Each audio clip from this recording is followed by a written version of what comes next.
Let's bring in former Reagan Economic Policy Advisory Board member Art Laffer. Art, what kills me is that the Republican governor of the state of Illinois is proposing to raise taxes. He wants to raise both individual income taxes and corporate income taxes. Again, as though that's going to solve the problem. The reason why businesses and individuals are voting with their feet and leaving Illinois and going to Texas or going to Florida is because those latter states don't have income tax and Illinois has a bigger income tax.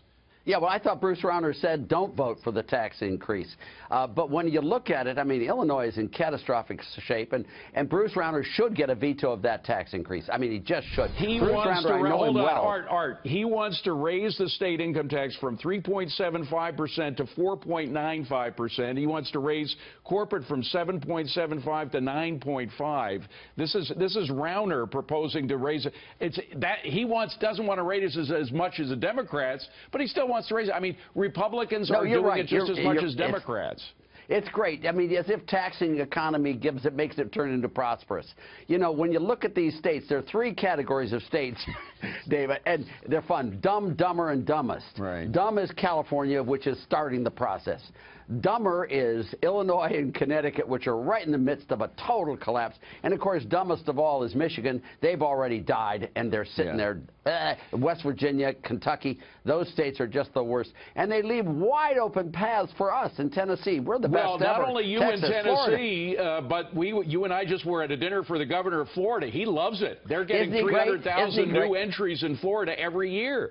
Rick Scott is the best ever. As I told him, he's the best governor in the United States, but we have the best state in the United States here in Tennessee. Texas isn't bad either, my friend. That got under his skin a little bit, didn't it? It did indeed. But again, yes. Texas is another one of those zero income tax states. All right, I want to turn to something else that has me ripping my hair out. Federal tax reform. Questions now concerning, it was just a one-source story in Axios News that alleges that White House strategist Steve Bannon wants to raise taxes on Americans making $418,000 or more. Sean Spicer says the Axios report is not accurate.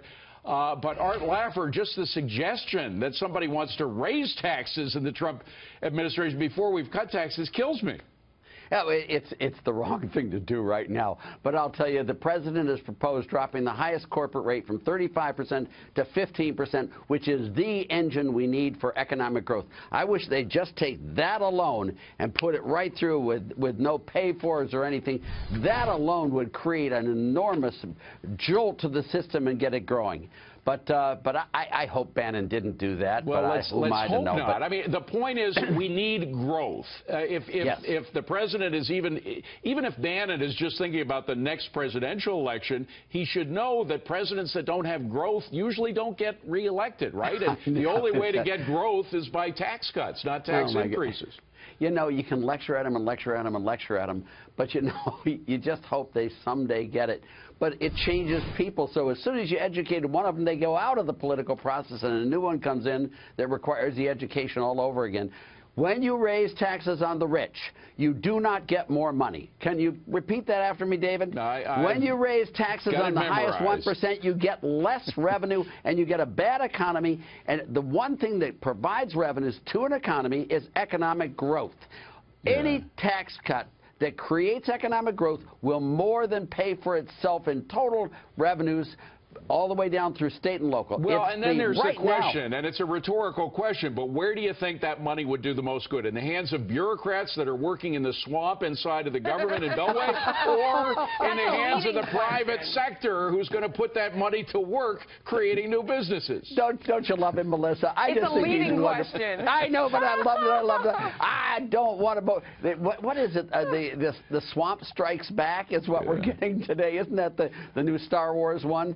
Well, do you know? I know you know a lot of the folks in the Trump administration. Do you know Bannon? Because I've just met him a couple of times. I can't believe that he is doing this because he's a real believer that raising taxes is going to help the economy. You know, I can't. I don't think he would do that. I don't think so but either. if he does do that, that's perfectly fair game. He's allowed to say his own mind.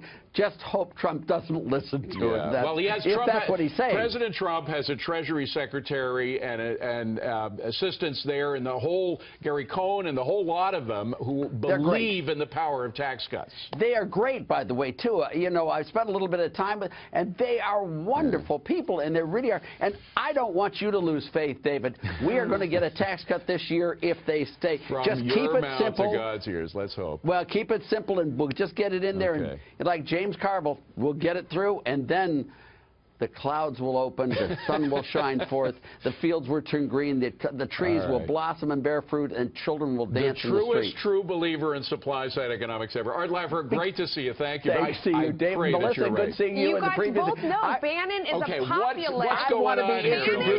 I want to be introduced next time, not by sounding off. He's sticking it to the Democrats because the richest people in this country are now Democrats. It's totally switched places.